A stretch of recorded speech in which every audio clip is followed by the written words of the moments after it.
Hello, this is the European Resilience Initiative Center video podcast, and I'm Sergej Sumlenny. Today we will speak about the Nova Kakhovka dam, its blast, and why it's so important and significant. First, let me explain you, what is Nova Kakhovka dam? This is the last dam on the Dnipro River constructed during the Soviet time to create a cascade of water reservoirs and power stations. Also, like the creation of the water reservoirs helped the Soviets to provide water traffic along the Dnipro River without any problems, without the problems of the seasons or the size of the vessels. The Nova Kakhovka reservoir is the biggest on the Dnipro. It has 18 billion cubic meter of water. That means it is 18 billion tons of water storage there. So what happened there? Number two, did it explode? Yes. It was blown up, it has exploded, there was an explosion. Why do we know that? First of all, there are several reports, a lot of reports also from the Russians themselves, that they have mined the Nova Kakhovka dam. The Russians controlled it from the very beginning of the full-scale invasion, and they put a lot of explosives into this dam. Can it be destroyed by some sort of ammunition, like maybe Ukrainian strike, artillery strike, HIMARS, Caesar, Panzerhaubitze 2000? Highly unlikely. Why? Because neither HIMARS, nor Caesar, nor Panzerhaubitze 2000 have enough power to damage this site of this type of construction. We know, for example, that the last summer the Ukrainians shot multiple times a much lighter, much easier to be destroyed Antonovsky Bridge close to Kherson. And the HIMARS missiles, they just pierced the concrete of this bridge and made it impossible for the vehicles of the Russians to go from one bank of the Dnipro River to another.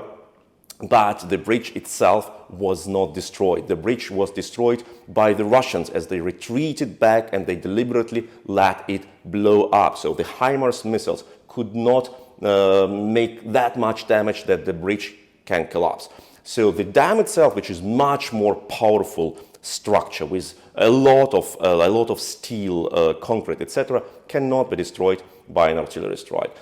There are reports that such destruction, they can require dozens of tons of ammunition, dozens of tons of explosives to create the necessary destruction. But more important is that the Russians themselves told many times that they will blow up this dam and that they will cause the damage to the Ukrainian army if the Ukrainian army starts an offensive. And moreover, now in Russian telegram channels of the Russian army, of the Wagner groups, etc., they celebrate this explosion and say that it is a good thing because the Ukrainians suffer.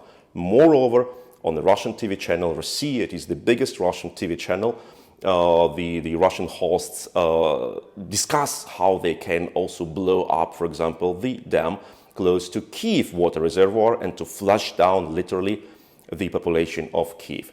So the Russians mined the station. We have reports from October last year that they mined the station and they brag that they can let it explode, and now they celebrate the explosion itself. Okay, now number three. What are the direct results of this explosion? As I told you before, 18 billion cubic meter of water. They go down, the level of the wave is approximately 4 meters. The Ukrainians believe that the flood will continue several days. And you need to understand that the river, the Dnipro River, it has two banks, of course. The right bank, the northern bank, where Kherson is located, is a bit higher, but the left bank is very low, and there are a lot of residential areas, small houses, mostly villages, mostly one-story houses, mostly not like skyscrapers, high houses, very low houses. So when the water comes down from the Nova Kakhovka dam, and it will continue to flow for days, and with 4-meter level rise, the most Kherson on the higher bank will be damaged, and there are already areas of Kherson which are flooded, but the most damage is being caused to the left bank, where the residential area with low 1-story, 2 stories top houses are located also a lot of house animals, a lot of like cows, goats, dogs, etc. So it will be a catastrophe. It is a catastrophe already. We all see these pictures. Besides of this destruction of the residential area, there is also immediate danger of chemicals, toxic chemicals coming first to the Dnipro River from the shores. Like, just imagine if like a gasoline station or a chemical plant has been flooded and the water brings it down.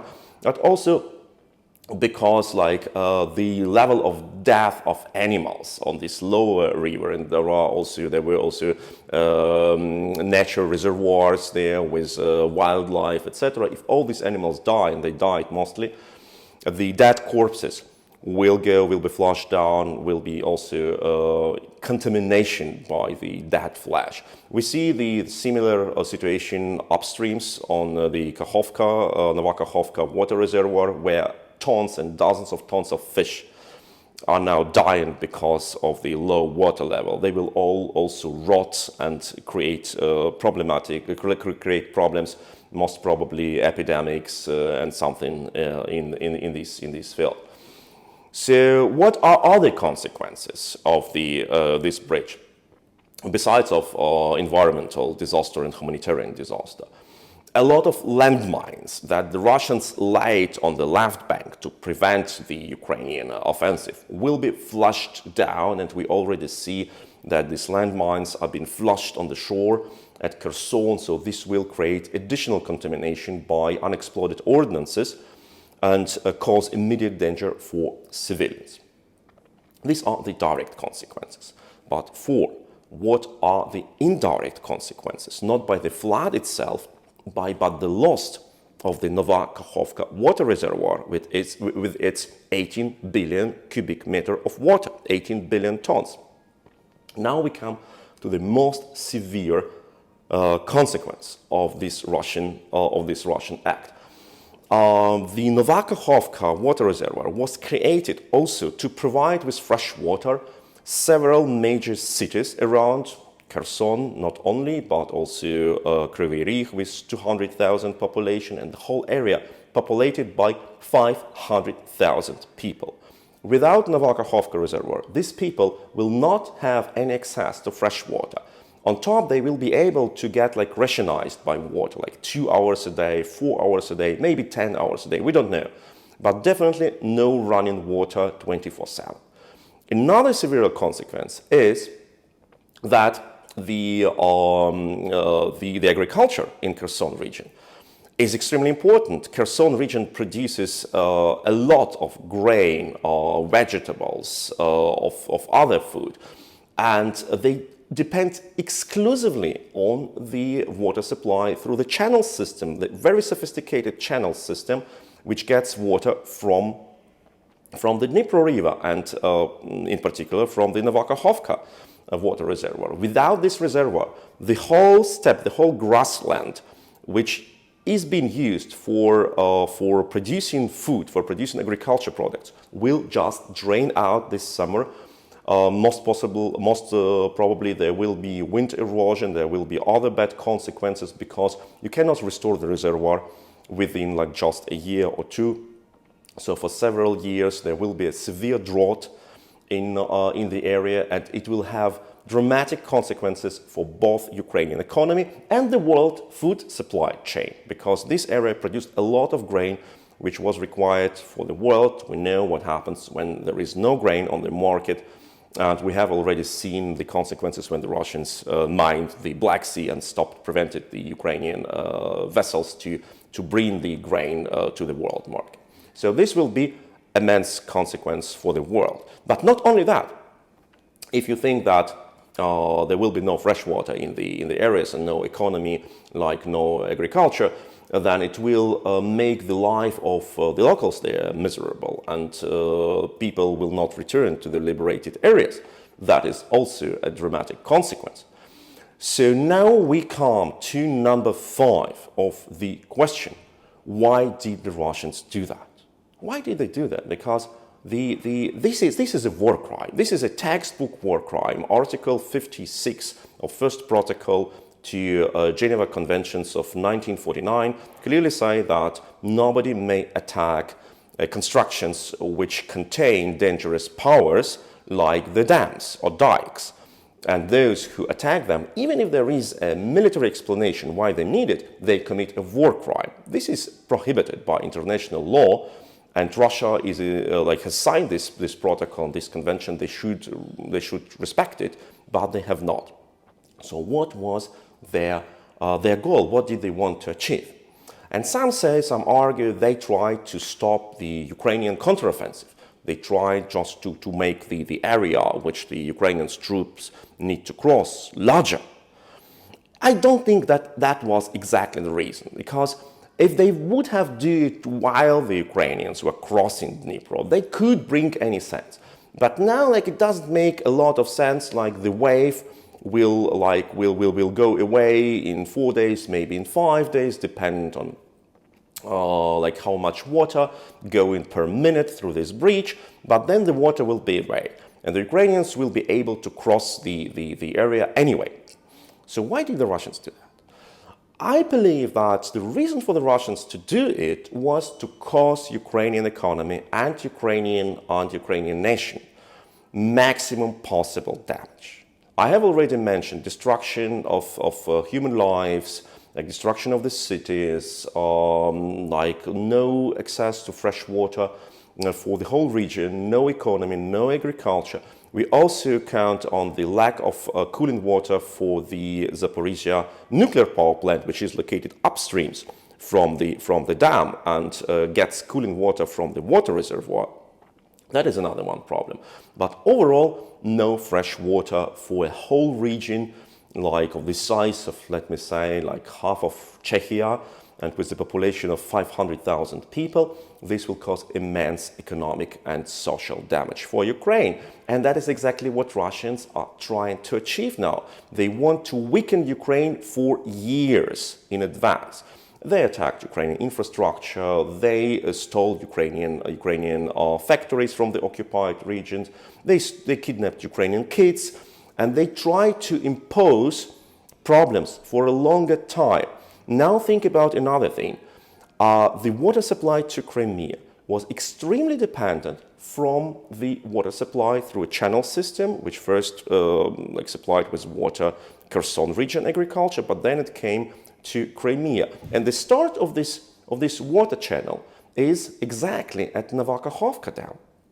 So when the Russians destroy the dam, it is clear that you cannot rebuild the dam, even if you liberate the territory. You cannot rebuild the dam within 1-2 years. You need at least 3-4 years for that. And then you need several years to fill the water reservoir with water, because it also takes time. So after the Russians have blown up the dam, they practically signed the paper that they will not have any water in Crimea or in Kherson for at least 5-6 years. At least 5-6 years. And that means that obviously the Russians know that the Ukrainian offensive will be so massive and so effective that the Russians will not be able to hold these territories. They will neither be able to hold Kherson area or Zaporizhia area, nor Crimea. And for that, the Russians leave the area as scorched earth. They leave the area maximum damaged, with maximum destruction, with maximum problems. Because they want Ukraine to be weak, they want Ukraine to spend a lot of money, a lot of power, a lot of passions for rebuilding of the territories, while Russia will try to obviously rebuild its army, gain more power, of course continue to attack Ukraine with missile strikes. Even if the Russian troops leave the whole territory of Ukraine, Russians will try to continue to hit Ukraine, to harm Ukraine, and leaving this area as scorched earth is, of course, one of very effective goals to weaken Ukraine for years and prevent rebuilding of these regions and reconstruction of this region. And now, finally, question number 6. Will we have a problem with the Zaporizhia nuclear power plant?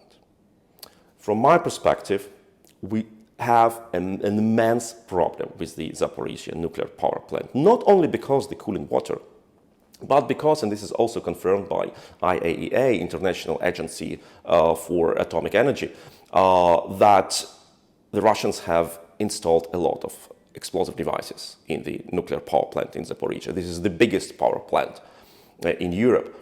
And blowing up the dam and severely and openly violating the convention, Geneva Convention on on humanitarian aspects of war, the Russians demonstrated they are capable for real war crimes, not only terrible but local war crimes which shocked us, like Bucha, Irpin, or destruction of Mariupol, but war crimes which affect the life of a huge area, the whole region, make them unlivable, make them impossible for life.